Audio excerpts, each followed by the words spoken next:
Hi, this is Brittany, and this is my presentation on solving equations, Module 4. So the first thing that I want to address is the idea that we're not subtracting anymore. We can use addition. Similarly, we're not dividing anymore. We can use multiplication.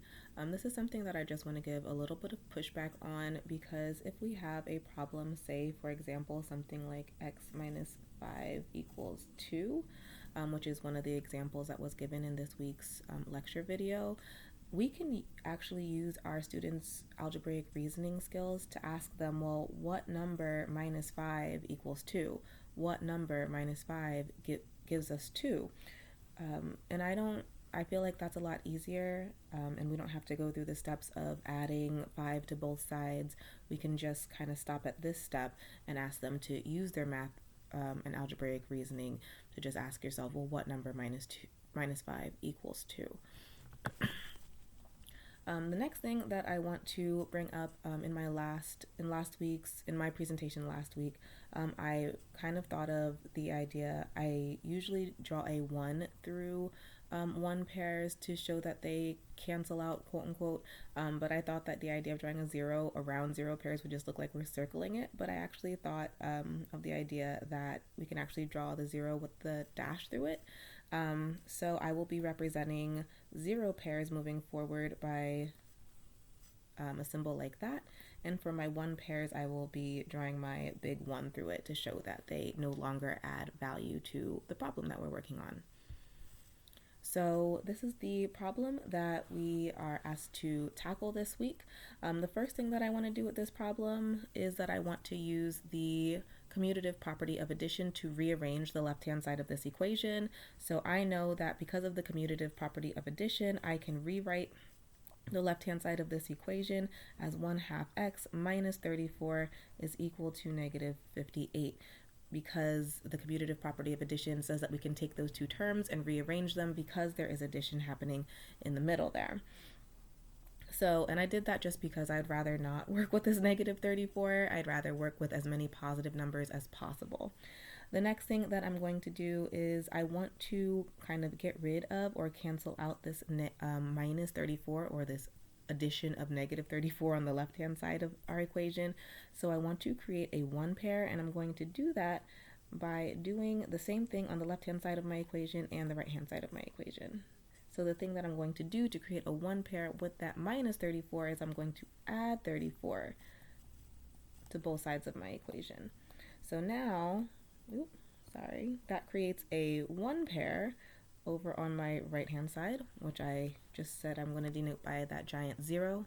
I'm sorry, it creates a 0 pair. So I will draw a giant 0 around it and cross it out.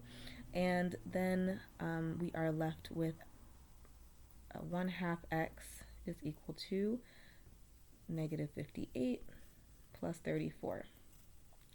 I can also remind myself that, well, I know that negative 58 is equal to, let me see, I wrote it down somewhere. Negative 58 is equal to negative 28 plus negative 34, right? So that's kind of like some scrap work I did over here on the left. So I can rewrite negative 58 as negative 28 plus negative 34. So I can rewrite that as negative 28 minus 34. And again, I've created a 0 pair with a negative 34 plus 34. That creates a 0 pair that no longer adds value to our problem. So now we are here. We're left with now 1/2 x is equal to negative 28. So this is kind of the place where I was talking about in the beginning with students using their algebraic reasoning. We could just stop here and say, ask our students, well, half of what number equals negative 28, or what number divided by 2 equals negative 28. But for the purposes of this presentation and for using our properties, I'm going to go ahead and go through this. So we also know, and I'm going to do a little bit more scrap work, we also know that any number we can rewrite as a fraction as itself over 1. So we can rewrite x as x over 1, right? Scrap work over here.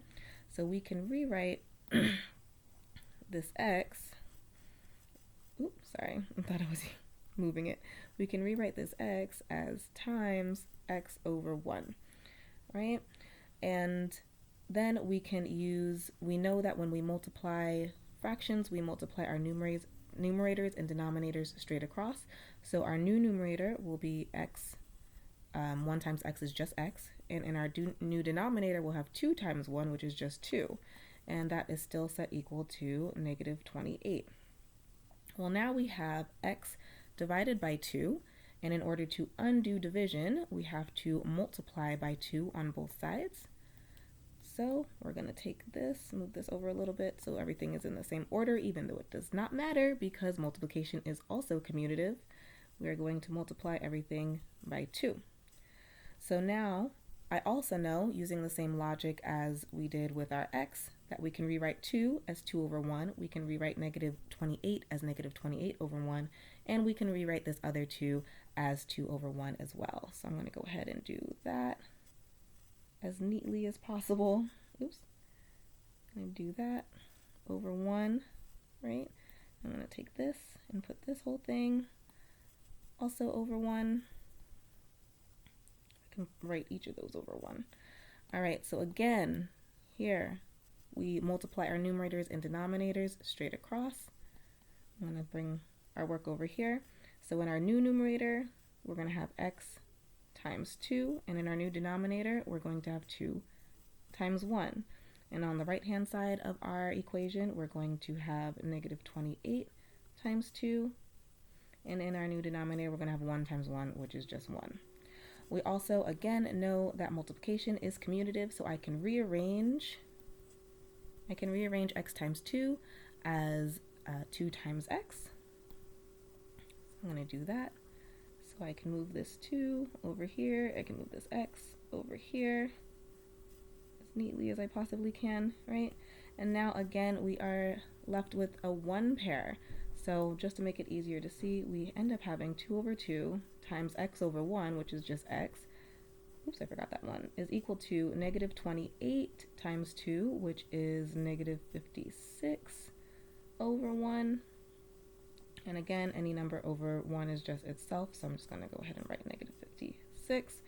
And we have created that 1 pair that we spoke about. Negative 2 over 2 is just a 1 pair, so because of the multiplicative identity, that no longer adds value to our equation, so we are just left with our solution. X is equal to negative 56.